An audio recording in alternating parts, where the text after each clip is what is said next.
Autos पर जो import duty लगती है उसको कट किया जा सकता है। ऐसे ही कुछ और स्टेप्स गवर्नमेंट उठा सकती है ताकि जो डैमेज रहे अमेरिका की तरफ से वो कम हो सके।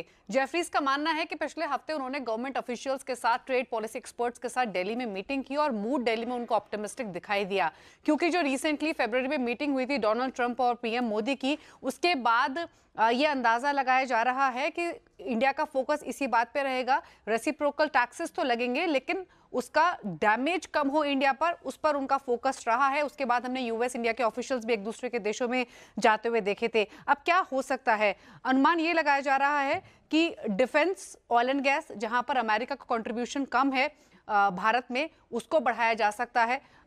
इसके अलावा ऑटो, फार्मा, टेक्सटाइल, ऑटो, इन पर तो इम्पैक्ट रहेगा ही, यहाँ पर सरकार बैकफुट पे रहेगी। लेकिन एक अनुमान ये भी जताया जा रहा है कि यूके और साथ ही यूरोप के साथ जो potential trade deals India explore कर रहा था, उस पर एक रैपिड डेवलपमेंट हो सकता है।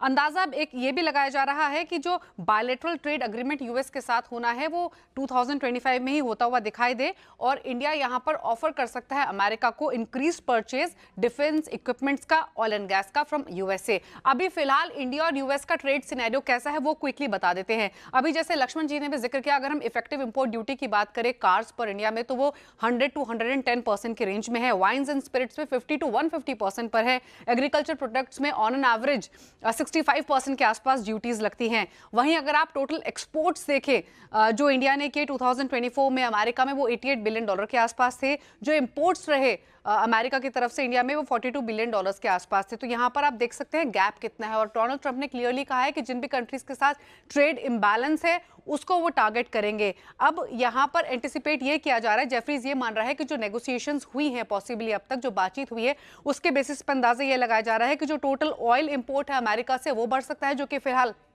5% के रेंज में है।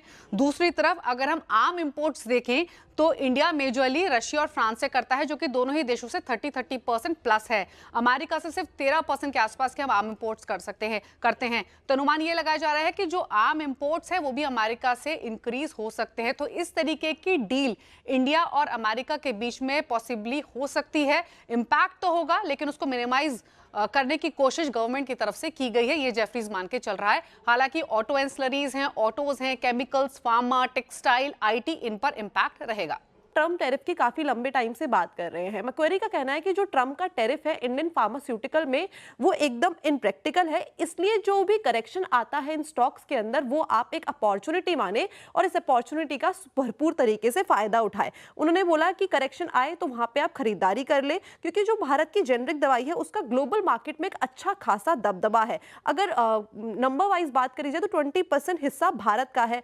यूएस, यूरोप की जो यूएस और यूरोप है वो भारत की सस्ती दवाइयों को काफी ज्यादा इंपोर्ट करता है और उसमें काफी ज्यादा डिपेंडेंट भी है। यही नहीं बल्कि ट्रम्प के टैरिफ से जो यूएस की दवाई है वो भी काफी ज्यादा महंगी होती हुई दिखाई देगी।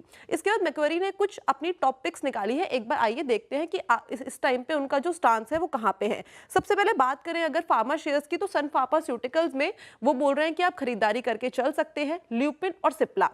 इसके अलावा अगर सीडीएमओ शेयर्स की तरफ नजर डाली जाए तो इस टाइम पे उनकी जो फेवरेट पिक बनी हुई है Suven pharma, Divis lab, Blue Jet health care और साथ ही साथ सिंजीन। लेकिन हॉस्पिटल सेक्टर में उन्होंने कहा है कि इस टाइम पे काफी ज्यादा कंसर्न्स बने हुए हैं, इसलिए उन्होंने यहाँ पे बिकवाली की राय दी और उन्होंने बोला है कि अपोलो हॉस्पिटल और साथ ही साथ मैक्स हेल्थ केयर को आप बिकवाली करके चल सकते हैं।